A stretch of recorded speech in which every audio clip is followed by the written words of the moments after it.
बिहार में तुम्हें औकात दिखा देंगे। ये बयान है हम यानी कि हिंदुस्तान आवाम मोर्चा के राष्ट्रीय अध्यक्ष बिहार के कद्दावर राजनेता जीतन राम मांझी का।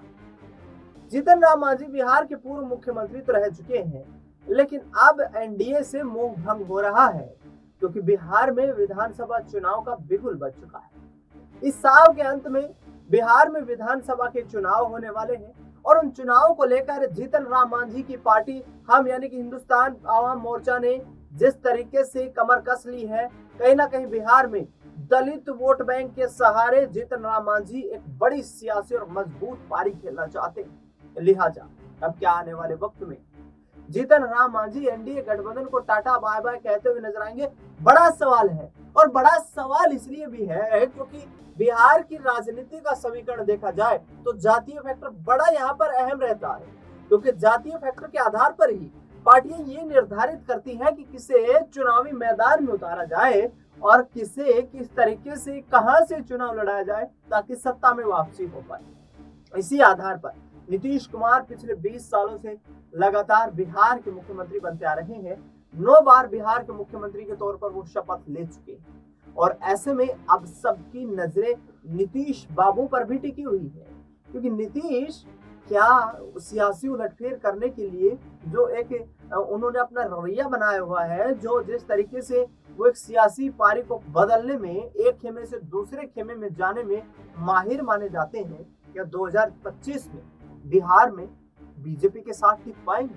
बड़ा सवाल है और बड़ा प्रश्न चिन्ह। इस पूरे मामले पर चर्चा करेंगे। इससे पहले आपको बता दें कि बिहार में भारतीय जनता पार्टी और जेडीयू के बीच नेतृत्व की लड़ाई छिड़ चुकी है। इस नेतृत्व की लड़ाई में किसे जीत मिलेगी, किसे हार का सामना करना पड़ेगा, ये भी एक अत्यंत महत्वपूर्ण फैक्टर है, क्योंकि भारतीय जनता पार्टी और जेडीयू के साथ साथ चिराग पासवान की पार्टी की बात करें, जीतन राम मांझी की बात करें, या अन्य राजनीतिक दल जो कि यहाँ पर पार्टी में शामिल है, गठबंधन में शामिल है, एनडीए में, वो कहीं ना कहीं अब नेतृत्व को लेकर असमंजस में दिखाई दे रहे हैं। नीतीश कुमार चाहते हैं कि उनकी पार्टी को नेतृत्व दिया जाए, यानी कि नीतीश कुमार की अगुवाई में चुनाव लड़ा जाए। वहीं दूसरी तरफ भारतीय जनता पार्टी चाहती है कि इस बार नीतीश कुमार के साथ मिलकर ही सरकार बेशक बने, लेकिन मुख्यमंत्री बीजेपी का बन जाए।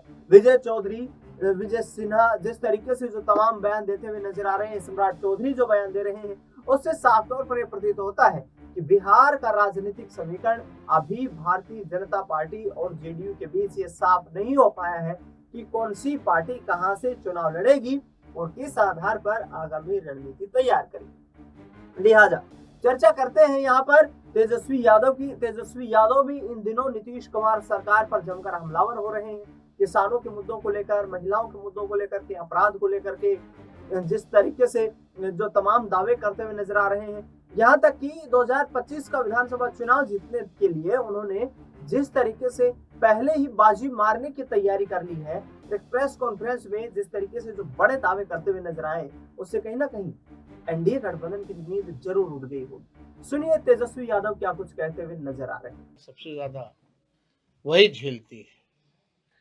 हर चीज महंगा हो गया है, पेट्रोल डीजल, घर चलाना मुश्किल हो गया है, गैस सिलेंडर के दाम जो है, या हर एक चीज पे जो है जीएसटी भी लगा दिया गया है।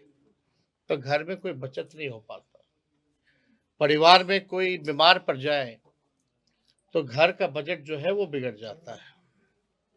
तो इस दौर में हम लोगों ने उन्हीं के फीडबैक पे हम लोगों ने सोचा कि और ऐलान भी किया कि हमारी अगर सरकार बनेगी तो माई बहन मान योजना के तहत हर महीने 2500 रुपये खाते में डायरेक्ट उनको जो है हम लोग बेनिफिट करेंगे, और सरकार बनने के 1 महीने के भीतर इस योजना की शुरुआत करेंगे।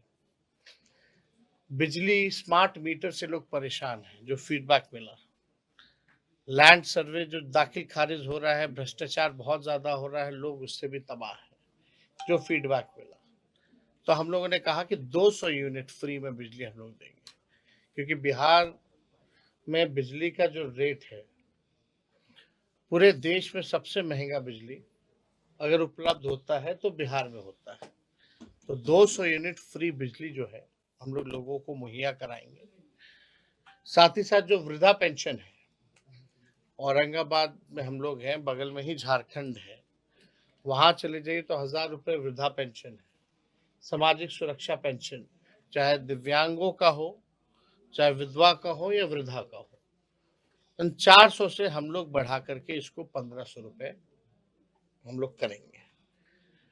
और पूरा बिहार घूमने के बाद हम लोगों का क्या विजन रहेगा, क्या रोड मैप रहेगा, क्या ब्लूप्रिंट रहेगा बिहार को अव्वल राज्य में ले जाने के लिए, हम लोग क्या काम करेंगे सरकार में आने के बाद, ये पूरा डॉक्यूमेंट जो है हम लोग बिहार की जनता के सामने हम लोग पेश करेंगे, जिसमें किसान के बारे में भी बात होगा, व्यवसायिकों के बारे में भी बात होगा, मजदूरों के बारे में भी बात होगा, नौजवान खिलाड़ी, महिलाएं, बुजुर्ग, इंडस्ट्री, कारखाना, पलायन कैसे रोकेंगे।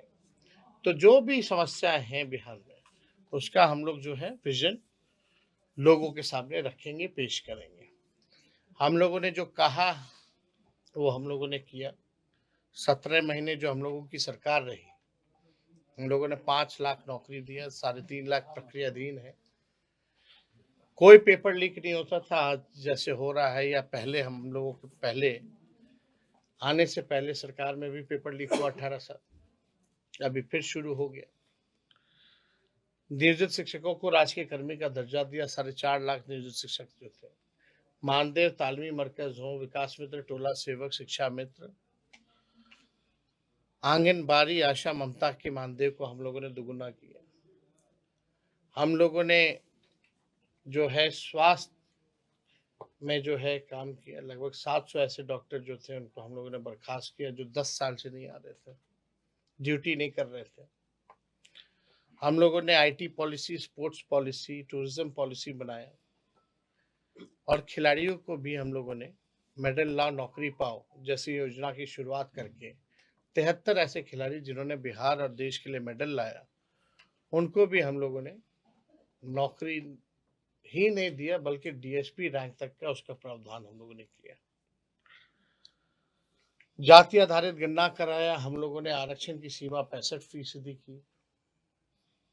50,000 करोड़ का एमओयू निवेशकों को बुलाकर के बिहार में साइन कराया गया ताकि बिहार में निवेश हो। तो जो हम लोगों ने काम किया 17 महीने, वही 17 महीने जहाँ नियुक्ति पत्र गांधी मैदान में बंटता था, रोजगार मेला हम लोग लगाते थे, आज वहीं जेपी गोलंबर के पास छात्र छात्राओं को कूटा जा रहा है, लाठी मारा जा रहा है। वो जो अपने अधिकार के लिए, न्याय के लिए जो संघर्ष कर रहे हैं। पहले नौजवानों के चेहरे पे खुशी थी, 17 महीने एक उम्मीद थी कि बहालियां निकल रही हैं, नौकरी मिल रहा है, कोई पेपर लीक नहीं हो रहा। आज ठीक विपरीत स्थिति हो गई है एनडीए की सरकार में। तो सुना तेजस्वी यादव साफ तौर पर ये कह रहे हैं कि बिहार में अब की बार सत्ता में बड़ा बदलाव होने वाला है, क्योंकि बिहार की जनता ये मूड बना चुकी है कि अब बिहार में और ज्यादा वक्त तक, यानी कि बिहार को लूटने नहीं देंगे, और जो लेबर फैक्ट्री बिहार को बनाया है, अब इस टैग से, इस टैबू से बाहर निकलकर हमें बिहार को नई ऊंचाइयों पर ले जाने का प्रयास करना होगा। देखना ये होगा कि राहुल गांधी का ताबड़तोड़ प्रधानमंत्री नरेंद्र मोदी पर पटना की धरती से जो यहाँ पर हमला रहा। दूसरी तरफ आप बात करें तो तेजस्वी यादव 2,500 रुपए महिलाओं को प्रतिमाह देने की बात कर रहे हैं, बुजुर्गों की पेंशन 1500 रुपए प्रतिमाह करने की बात कर रहे हैं, किसानों की फसल की जो खरीद है वो भी एमएसपी पर करने की बात कर रहे हैं, और इसी के साथ छप्पर फाड़ नौकरियों का मार लगाएंगे, ये भी दावा तेजस्वी यादव की तरफ से किया जा रहा है। तो क्या बिहार में अब की बार बड़ा सियासी पलटवार, क्या तेजस्वी यादव इसी नारे के साथ आगे बढ़ते हुए नजर आने वाले? फिलहाल इस खास कार्यक्रम में इतना ही। देश दुनिया की तमाम बड़ी खबरों के लिए आप देखते रहिए SPN 9 न्यूज।